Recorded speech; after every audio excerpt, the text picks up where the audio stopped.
Before I say anything else, I need you to stop what you're doing because what I'm about to share with you today, it genuinely changed the way I think about something most of us do every single morning without a second thought. We reach for bread. We've been doing it our whole lives. Toast with breakfast, a sandwich at lunch, a warm dinner roll. Bread has been at the center of human civilization for over 14,000 years. And yet, almost nobody is talking about what bread is actually doing inside your body after the age of 60. Not your doctor, not the label on the package, not the commercials telling you something is heart healthy because it's made with whole grains. Nobody. So today that changes. I'm going to walk you through what the latest nutritional science from researchers at Harvard, Stanford, and the University of Toronto is now telling us about bread, inflammation, and aging. And I'm going to reveal the single healthiest bread on the planet, not the one being marketed to you, not the one with the fancy green packaging in the health food aisle, the actual number one. And when you hear what it is and why, I think you're going to be shocked. But here's what I need you to understand first. Most of the bread sold in America today, even the stuff labeled multigrain, stone ground, or artisan, is quietly accelerating three of the most destructive biological processes in the aging body: chronic inflammation, blood sugar dysregulation, and something called intestinal permeability, or what scientists now call leaky gut. These three processes are linked to everything from joint pain and brain fog to heart disease and type 2 diabetes. And bread, the wrong bread, pours gasoline on all three of them. Stay with me, because by the end of this video, you're going to know exactly which bread to buy, why it works differently in your body, and what combination of foods makes it even more powerful. Let's go. I want to speak directly to you for a moment. If you're watching this, there's a good chance something has shifted in your body over the last few years. Maybe the last decade. Maybe you wake up in the morning and your joints are stiff before you even get out of bed. Maybe you feel a kind of tiredness that sleep doesn't fix. Maybe your digestion isn't what it used to be. You notice bloating after meals, a heaviness. Food that used to agree with you suddenly doesn't. Maybe your energy drops in the afternoon like clockwork. 2 o'clock hits and it feels like someone pulled the plug. And maybe, just maybe, you've looked in the mirror and noticed changes that go beyond just getting older. Puffiness, inflammation you can see in your face, your hands, your knees. If any of that sounds familiar, I want you to know something. You are not imagining it, and it is not simply aging. A great deal of what we blame on the passage of time is actually the result of decades of low-grade systemic inflammation. Inflammation driven in large part by what we eat, day after day, meal after meal. And bread is one of the biggest culprits. I want you to comment below right now, just your age and one symptom you're dealing with: joint pain, brain fog, bloating, fatigue, whatever it is. Because I read these comments and I want to understand who I'm talking to. Because this isn't just information. This is personal. You deserve to feel good in your body at 65, at 70, at 75 and beyond. And the science says unequivocally that it is still possible. Your body has an extraordinary capacity to heal when you give it the right information. And food is information. Every bite you take sends a signal to your cells. Today, we're going to make sure those signals are working for you, not against you. Before I give you the number one healthiest bread in the world, we need to talk about what's wrong with most bread, because understanding the problem is what makes the solution so powerful. When you eat a slice of conventional white bread, something happens within minutes. Your digestive system breaks it down into glucose, sugar, almost immediately. We're talking about a glycemic response that rivals eating a candy bar. A 2018 study published in Cell Metabolism, this is from the Weizmann Institute of Science, found that white bread caused blood sugar spikes in healthy adults that were comparable to pure table sugar. Now multiply that across 3 meals a day, 365 days a year. Over time, those repeated blood sugar spikes damage something called the endothelial lining of your blood vessels. They trigger a protein called NF-κB, one of the master switches of inflammation in the human body. And they promote insulin resistance, the metabolic dysfunction that underlies not just diabetes, but heart disease, cognitive decline, and accelerated aging. But here's where it gets truly fascinating. And most people completely miss this. It's not just the sugar, it's the gluten processing. Modern wheat, the kind used in almost every commercial bread you'll find, has been hybridized and processed to maximize yield and shelf life. The result is a gluten structure that is dramatically more difficult for the human gut to handle than the ancient wheat our grandparents ate. A 2017 study in the journal Nutrients found that modern wheat proteins trigger a protein called zonulin in the gut lining. Zonulin is the key that unlocks the tight junctions between your intestinal cells, essentially opening tiny gaps in the gut wall. When that happens, undigested food particles, bacterial toxins, and inflammatory molecules can cross directly into your bloodstream. Your immune system sees these foreign invaders and launches an attack. That attack is inflammation, and it doesn't stay in your gut. It travels everywhere. Your joints, your brain, your arteries, your skin. And most people have no idea it's happening. Now here's the critical question. Are there breads that don't do this? Are there breads that actually support gut integrity, regulate blood sugar, and reduce inflammation? Yes, there are. And the number one on that list is going to surprise you. But first, let's count down, because there are several runners-up that deserve your attention. Coming in at number 5, rye bread, true whole grain rye. Not the light rye, not the marble rye. I'm talking about authentic whole grain rye bread, the kind with dense, dark, chewy slices that almost feel like a meal on their own. Rye has a dramatically lower glycemic index than wheat. We're talking about a glycemic index of around 40 compared to white bread at 75. That is not a small difference. That is a fundamentally different blood sugar response. But what makes rye special, particularly for people over 60, is something called arabinoxalan. That's a type of soluble fiber found in rye that feeds the beneficial bacteria in your gut microbiome. Research published in the British Journal of Nutrition showed that rye consumption significantly increased populations of Lactobacillus and Bifidobacterium, two of the most important bacterial families for immune regulation and inflammation control. And after 65, your gut microbiome diversity naturally begins to decline. Rye actively works against that decline. Practical application. Look for bread where whole grain rye is the first ingredient. 2 slices at breakfast, ideally with a healthy fat like avocado or olive oil to further slow glucose absorption. Avoid rye breads with added molasses or sugar, common in American commercial versions. Number 4, sprouted grain bread, Ezekiel-style bread. Number 4 gets even more fascinating. You may have seen Ezekiel bread in the freezer section of your grocery store. There's a reason it's kept frozen. It has no preservatives. That alone should tell you something. Sprouted grain bread is made from whole grains that have been allowed to germinate to begin the process of becoming a plant. And that germination process changes everything about the nutritional profile. Here's the biology. When a grain sprouts, enzyme activity increases dramatically. Phytic acid, the compound in grains that blocks absorption of minerals like magnesium, zinc, and iron, is significantly reduced. A study from the Journal of Food Science and Technology found that sprouting reduced phytate content by up to 59%. For older adults, this is enormous. Magnesium deficiency alone is associated with muscle cramps, poor sleep, elevated blood pressure, and increased risk of type 2 diabetes. If you're eating unsprouted grain bread, you may be eating less bioavailable magnesium than you think, because the phytic acid is binding to it before your body can use it. Sprouting also increases lysine content, an essential amino acid critical for collagen synthesis. And after 50, your collagen production is already declining at roughly 1.5% per year. Every nutritional tool that supports collagen matters. Practical application: use Ezekiel bread as your everyday sandwich bread. Toast it. It improves both texture and digestibility. Pair it with eggs for a complete amino acid profile. 2 slices in the morning combined with protein can stabilize energy levels for 4 to 6 hours. Number 3, sourdough, but real sourdough. Let me be very clear about something, because this is where most people get confused. The sourdough at your local grocery store? That spongy, soft loaf wrapped in plastic? In most cases, it is not real sourdough. It's conventional bread with added vinegar to mimic the flavor. Real sourdough is made through a slow fermentation process using wild yeast and lactobacillus bacteria, the same type of beneficial bacteria found in your gut. This fermentation process can take 12 to 48 hours. And during that fermentation, something remarkable happens. The bacteria predigest the gluten proteins. They break down the starches. They produce lactic and acetic acids that lower the overall glycemic response of the bread by up to 30% compared to conventional wheat bread, according to research published in Acta Diabetologica.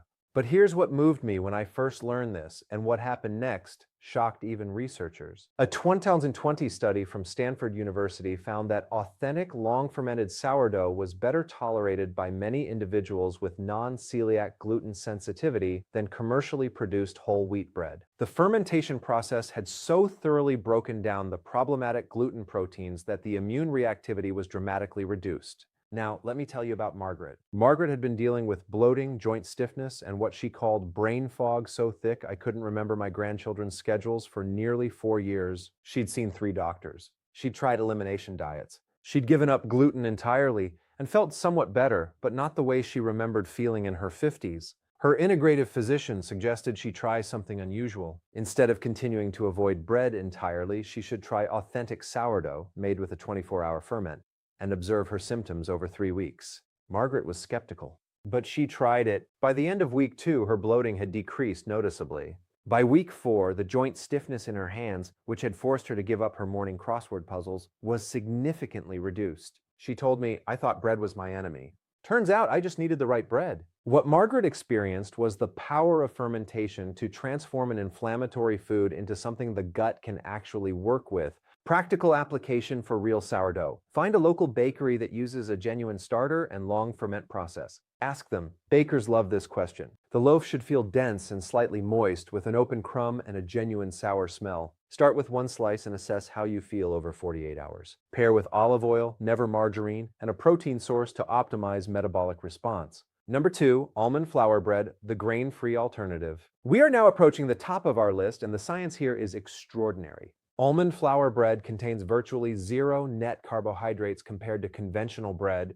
where a slice of white bread delivers roughly 20 grams of rapidly digestible starch. A slice of well-made almond flour bread delivers 2 to 4 grams, most of which comes from fiber. But let me go deeper than carbohydrates, because almond flour has benefits that have nothing to do with what it lacks, and everything to do with what it contains. Almonds are one of the richest dietary sources of vitamin E, specifically alpha-tocopherol, a potent fat-soluble antioxidant. A 2019 meta-analysis in the Journal of the American Heart Association found that higher vitamin E intake was associated with a 17% reduction in cardiovascular events in adults over 65.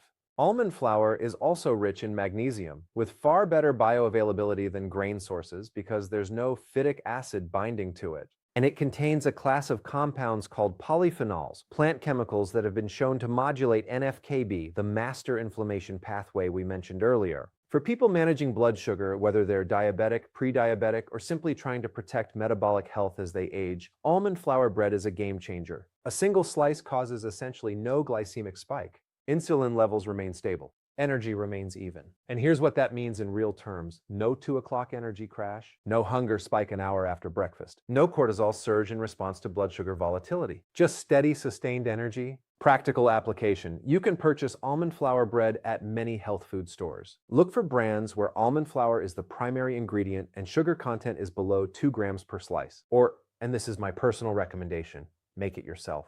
The recipe is simple: almond flour, eggs, baking powder, olive oil, and a pinch of salt. You can add rosemary, garlic, or seeds. It takes 20 minutes, and when you make it yourself, you know exactly what's in it. Best timing: almond flour bread is excellent at breakfast paired with eggs, avocado, and leafy greens. This combination delivers complete protein, healthy fat, fiber, and antioxidants in a single meal. And the #1 healthiest bread in the world is dark German pumpernickel bread. I know. You weren't expecting that. Stay with me, because what I'm about to share is going to completely change how you think about this simple, humble loaf. Authentic German pumpernickel is made from one ingredient: coarsely ground whole rye berries, what's called rye meal or whole grain rye flour. Not refined, not enriched, not mixed with wheat. Just rye, water, salt, and a long, very long baking process. Traditional pumpernickel is baked at a low temperature, around 250 degrees Fahrenheit, for up to 24 hours. That slow, moist bake activates a process called the Maillard reaction, the same chemistry that creates the deep, complex flavors in a perfectly seared steak. But in pumpernickel, it also creates a category of compounds called Maillard reaction products, some of which have demonstrated antioxidant and anti-inflammatory properties in laboratory studies. But here's where it gets truly fascinating. And this is the part that most people completely miss. Authentic pumpernickel has a glycemic index of around 41. That is lower than most fruits, lower than brown rice, lower than oatmeal. And the reason comes down to the physical structure of the bread itself. Because pumpernickel uses coarsely cracked rye grain, not flour, the starch molecules remain physically trapped inside intact cell walls. Your digestive enzymes have to work significantly harder to break them down. Glucose is released slowly. The glycemic response is blunted. A landmark study from Lund University in Sweden, one of the world's leading institutions for bread research, showed that consuming pumpernickel for breakfast improved blood sugar regulation, not just for that meal, but for the next meal as well. Researchers called this the second meal effect. Think about that. One breakfast, 2 meals of blood sugar protection. The mechanism is a combination of the fermentation acids produced during rye fermentation and the dense beta-glucan fiber content of rye, the same fiber associated in multiple large-scale trials with significant reductions in LDL cholesterol. A Cochrane review, the gold standard of medical evidence synthesis, found that beta-glucan from whole grain cereals was associated with reductions in LDL cholesterol of up to 7% and improvements in insulin sensitivity in adults with elevated cardiovascular risk. And now, let me introduce you to someone who lived this. Harold came to me with a familiar constellation of problems. Elevated fasting blood sugar, not yet diabetic, but trending in the wrong direction. LDL cholesterol above 160, 30 pounds of abdominal weight he'd carried since his late 50s, and knees so stiff every morning that he'd given up his daily walk. The one thing he told me that made him feel like himself. He wasn't willing to go on a restrictive diet. He'd tried before and hated every minute of it. He wanted practical changes, small changes. We started with bread. I asked Harold to replace whatever bread he was currently eating with 2 slices of authentic German pumpernickel every morning, topped with a tablespoon of cold-pressed olive oil and 2 soft-boiled eggs. Just that for 8 weeks. At his follow-up appointment, Harold's fasting blood glucose had dropped 11 points. His LDL had moved from 163 to 144. He'd lost 6 pounds without intentionally changing anything else. And this is the part that moved me. He'd started walking again. My knees aren't perfect, he told me, but the fire went out. That reduction in inflammatory load, that fire going out, is what happens when you remove the constant glycemic and inflammatory stress that conventional bread places on the body. The body, given the right inputs, begins to heal. Practical application for pumpernickel. Look for authentic German pumpernickel. Imported brands from Germany are ideal. The ingredients list should be short: whole grain rye, water, salt, possibly a rye sourdough starter. Nothing else. 2 slices in the morning. This is your bread. This replaces your toast, your English muffin, your bagel. The ideal combination: pumpernickel plus extra virgin olive oil plus a high-quality protein, eggs, smoked wild salmon, cottage cheese, plus a handful of arugula or spinach. This combination delivers fiber, healthy fat, complete protein, and antioxidant polyphenols in one simple, satisfying breakfast. Eat it at room temperature or lightly toasted. Avoid the microwave. It changes the starch structure. Avoid pumpernickel labeled soft or American style. These are often wheat bread with caramel coloring and bear no resemblance to the real thing. Timing: best consumed in the morning or at lunch. The fiber content means it digests slowly, and for some people, eating it at dinner can feel heavy. Pair it with turmeric tea or green tea for an added anti-inflammatory synergy. The polyphenols in green tea complement the rye arabinoxolin to further support gut microbiome diversity. Mistake to avoid: don't eat pumpernickel with margarine, highly processed lunch meats, or sugar-based spreads. That will negate the benefits. Healthy fat and quality protein are your partners here. I want to leave you with something that I think about often. We live in a culture that has made aging feel like a sentence, like decline is inevitable. Like the aches, the fatigue, the fog, the stiffness, like these things are simply what happens when you get older. Like the best you can hope for is to manage symptoms with medications and lower your expectations. I refuse to accept that, and I want you to refuse it too. Because the science, real science, not marketing science, tells a different story. A story about a body that is still responsive, still adaptable, still capable of extraordinary healing when you treat it with the intelligence it deserves. Something as simple as the bread you eat every morning can change your inflammatory markers. It can change your blood sugar. It can change how you feel in your knees, in your gut, in your mind when you wake up in the morning. That is not small. That is profound. You are not too old. It is not too late. The body you are living in right now, today, is listening to every choice you make. And every good choice matters. Every good meal is a message to your cells that says, I am still here. I am still worth caring for. You are worth caring for. And I hope this gave you one small, powerful, delicious way to show yourself that today. Now, before you go, I need 3 things from you. First, scroll down right now and leave me your age in the comments. And tell me, which of these breads are you going to try first? Is it the real sourdough? The almond flour bread? Or are you going to track down some authentic German pumpernickel? I genuinely want to know. And when you try it, come back and tell me what changed. Second, if this video helped you, if it gave you something real, something you didn't know before, please share it. Not for me. For the person in your life who is struggling and doesn't know where to start. Sometimes one video, one piece of information is the thing that shifts everything. And third, subscribe and hit that notification bell, because I release new content every week about the science of healthy aging, not the marketing version, the real version, the stuff your doctor doesn't have time to tell you in a 15-minute appointment. You deserve that information, and I'm going to keep delivering it Until next time, take care of yourself because you absolutely can.